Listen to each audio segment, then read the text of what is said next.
जय गुरुदेव। और दोस्तों, मेरे चैनल सिद्ध सावर मंत्र में आपका एक बार फिर से हार्दिक स्वागत है। और देखिए, आज आपके सामने मैं एक महत्वपूर्ण वीडियो लेकर के आया हूं और उस वीडियो के माध्यम से ही मैं आपको अप्सरा, यक्षिणी, योगिनी, इन सभी के बारे में आपको जानकारी दूंगा।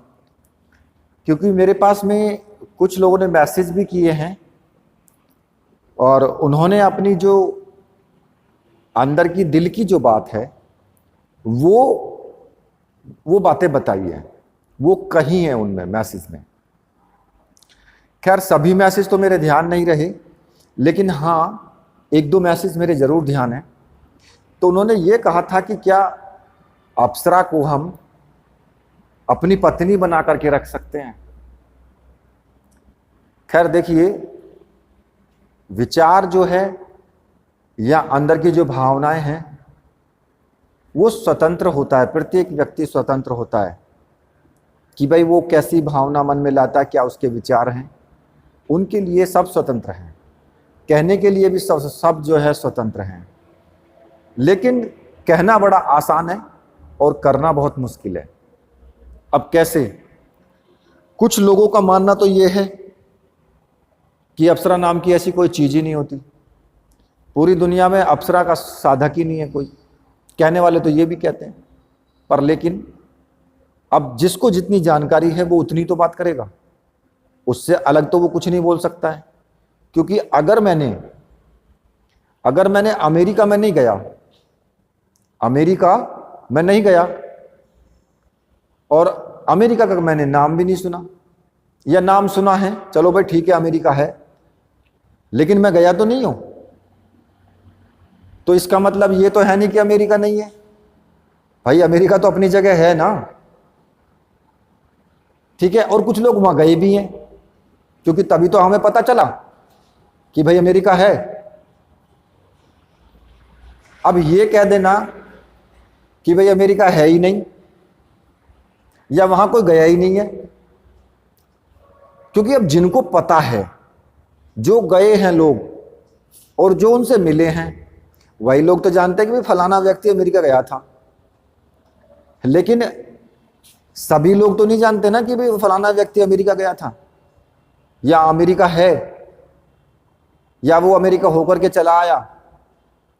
तो जो लोग नहीं जानते हैं बिल्कुल भी, जो कतई बिल्कुल एकदम पशु के समान हैं, अपना माइंड उनके पास है ही नहीं, वो लोग इस तरह की बातें बोल देते हैं। चलो खैर, इन सब चीज़ों को छोड़िए, क्योंकि मैं तो इतना मानता हूं कि अगर एक गांव में 10-20 हजार लोग हैं, तो उनमें कम से कम 100-200 तो पागल भी होंगे और कुछ नालायक भी होंगे। तो ये सब चीज़ें तो खैर चलती रहेंगी। बाकी जो अपना जो मुझे टॉपिक है, जिस पर मुझे आपसे चर्चा करनी है, उस टॉपिक पर मैं आता हूं, उसी पर मैं आपसे बात करूंगा। तो देखिए, क्या अप्सरा को पत्नी बना करके रखा जा सकता है? तो सबसे पहले तो मैं ये रिक्वेस्ट कर रहा हूं कि वीडियो को पूरी देखना, बीच में मत छोड़ना। और जिनको अच्छी ना लगे वो छोड़ करके जा सकते हैं, चुपचाप छोड़ करके चले जाएंगे, कोई दिक्कत नहीं है, ठीक है। तो ये महत्वपूर्ण विषय है। पहली बात तो ये कि अगर आप अप्सरा को अपनी पत्नी स्वीकार करते हैं या पत्नी रूप में आप संकल्प लेते हैं कि भाई मैं अप्सरा को अपनी पत्नी के रूप में सिद्ध करना चाहता हूं और सशरीर वो मेरे साथ रहे, तो अब आप ये सोच लीजिए कि जिस दिन आपने संकल्प लिया, उसी दिन से वो आपकी पत्नी बनने के ख्वाब वो भी देखना शुरू कर देती है। लेकिन आप किसी सांसारिक स्त्री से विवाह नहीं कर सकते हैं। क्यों? क्योंकि एक मयान में दो तलवारें नहीं रह सकती हैं। आप जानते ही हैं, एक घर में पहले से ही आपकी पत्नी मौजूद है, जो इसको कि आप पहले शादी करके लेके आए हैं, और उसी घर में आप दूसरी शादी करके ले आना। फिर देख लेना घर में महाभारत क्या होता है। हो सकता है कि आपके तो हाथ पैर टूटे हुए मिलेंगे ही मिलेंगे, और अगर बाय द वे भगवान ने चाहा कि हाथ पैर ना भी टूटे तो रोज का महाभारत तो जरूर होगा ही होगा, और उसमें नुकसान किसका होगा? आपका होगा। क्यों? क्योंकि आपको सबसे ज्यादा परेशानी इसलिए होगी कि आपको दोनों तरफ की सोचनी पड़ेगी और पूरी तरीके से आप दिमाग से खाली हो जाओगे, माइंड अपसेट रहेगा, कोई भी कार्य ढंग से नहीं होगा। कहने का मतलब यह है कि परेशानी आएगी आएगी। तो इसलिए आप वो ख्वाब छोड़ दें कि फिर आप दूसरी मतलब साधना, अगर पत्नी रूप में अप्सरा को, यक्षिणी को, किसी को भी सिद्ध करते हैं तो वो आपकी जो पत्नी है उसके साथ वो रह पाएगी। अब दूसरी बात आती है कि कई कंडीशन में, कई मंत्रों में ऐसी चीजें होती हैं कि उन मंत्रों से आप अप्सरा को अपनी पत्नी के रूप में भी स्वीकार कर सकते हैं और प्रेमिका सहभार्या रूपेण, मतलब कहने का है कि मित्र भी उसी में, प्रेमिका भी उसी में, मां भी उसी में, पुत्री भी उसी में और उसी में पत्नी। मतलब कि एक ही साधना में आप सारी चीजें को निचोड़ करके एक ही साधना को कर सकते हैं। उस स्थिति में जिसमें ऐसा कोई संकल्प लिया गया हो, उस स्थिति में आप अप्सरा को अपनी पत्नी के रूप में रख भी सकते हैं, लेकिन वो आपके साथ फिर ऐसा नहीं है कि वो पर्टिकुलर आपके साथ रहना ही शुरू कर देगी। कंडीशन हो जाती है उसमें, वो आएगी क्योंकि आपकी प्रेमिका भी है वो, क्योंकि आपने प्रेमिका का भी संकल्प लिया है, आपकी माँ भी है वो, आपने माँ का भी संकल्प लिया है, तो हर, और आपकी पत्नी भी है वो, आपने पत्नी का भी संकल्प लिया है। तो मतलब कहने का ये है कि वो आपके प्रत्येक रोल निभाएगी। आपको जब जरूरत होगी माँ की तो वो माँ का रोल निभाएगी, आपको जब जरूरत होगी पत्नी की तो वो पत्नी का रोल भी निभाएगी, और जब प्रेमिका की जरूरत होगी तो प्रेमिका की रोल भी निभाएगी, और जब आपको कहीं पर सलाह की जरूरत होगी तो वो मित्र का रोल भी और सलाहकार का रोल भी निभाएगी। तो इस तरह का भी संकल्प लिया जाता है। तो अब मेरे कहने का मतलब यह है, इस कंडीशन में आप सारी चीजें एक ही चीज उससे प्राप्त कर सकते हैं, लेकिन बिल्कुल एक ही चीज की केवल पत्नी वो आप करेंगे तो फिर दिक्कत आनी ही आनी है। तो इसलिए वो व्यक्ति तो कर सकते हैं जिनको आगे शादी नहीं करनी है, लेकिन भावनाओं में बह करके और बिल्कुल भी ऐसा कदम नहीं उठाना चाहिए, क्योंकि अगर आप कुंवारे हैं, आपकी शादी नहीं हुई है, तो फिर आप अपनी शादी का विचार भूल जाना कि आपकी शादी होगी फिर, क्योंकि वो होने नहीं देगी फिर आपकी शादी। ठीक है? और वो सकती है, वो हर जगह रोक सकती है, घुमा फिरा करके हर जगह रोक लेगी, क्योंकि एक जगह अप्सरा को भैरवी भी कहा गया है। तो ये वो शक्ति है कि इतनी तेजी के साथ कार्य करती है। तो इसलिए ये विचार तो मत लाना। अब दूसरी बात आती है कि भाई क्या पत्नी रूप में हम साधना कर सकते हैं? तो मैं एक बात और भी बोल देता हूं कि संकल्प लेना एक अलग बात है, लेकिन साधना करना उससे भी बड़ी बात है। कैसे? कि विश्वामित्र का नाम सुना होगा।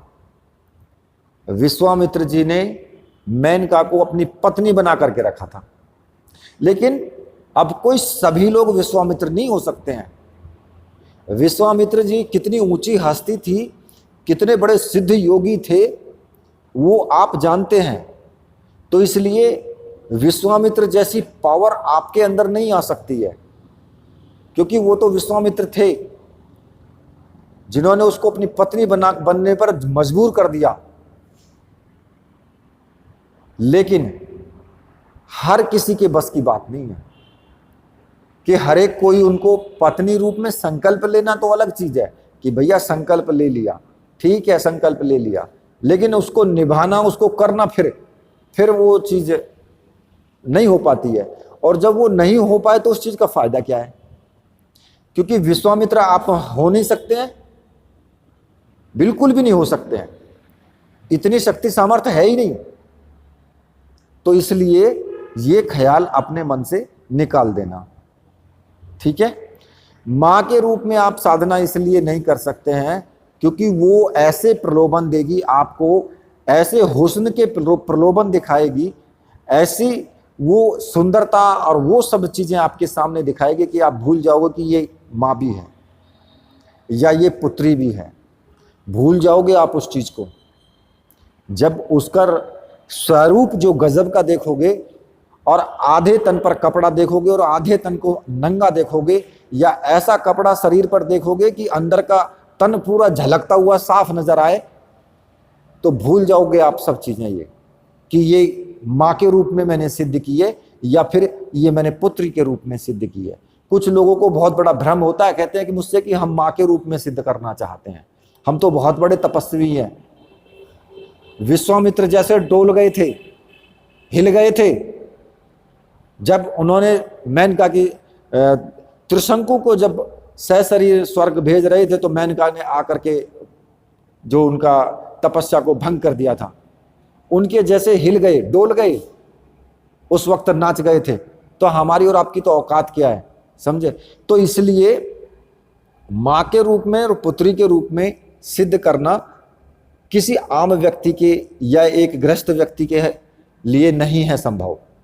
ये सिर्फ एक योगी कर सकता है, और वो भी कर सकता है वो कि जो वनों में रहते हैं, संसार से उनका कोई मतलब नहीं है, उनसे उनका नाता कटा हुआ है, वो लोग सिद्ध कर सकते हैं। बैठ करके कहीं कंदराओं में बैठे हुए हैं और वहां आसन समाधि लगा करके और बस मंत्र जाप उन्होंने शुरू कर दिया कि मुझे तो पत्नी रूप में लाना ही लाना है या मां के रूप में सिद्ध करना है, और वो सिद्ध करके छोड़ते हैं क्योंकि उन्हें और कोई काम ही नहीं होता है, सिर्फ वही काम है उन्हें। तो मेरे कहने का मतलब है कि ये सब चीजें आप अपने दिमाग से निकाल दीजिए कि आप ऐसा करना चाहते हैं। आप साधना को साधना के तरीके से करिए, उस तरीके से करिए कि आप संसारिक पुरुष हैं, आप गृहस्थ में रहते हैं, आपके माँ हैं, बाप हैं, पत्नी है, पुत्र हैं, पुत्री हैं, रिश्ते नाते हैं, आप उनसे भी जुड़ करके रहना चाहते हैं, तो फिर आप उस तरीके से करिए ना कि आप प्रेमी के रूप में कर सकते हो, कोई दिक्कत नहीं है, मित्र के रूप में कर सकते हो, कोई दिक्कत नहीं है।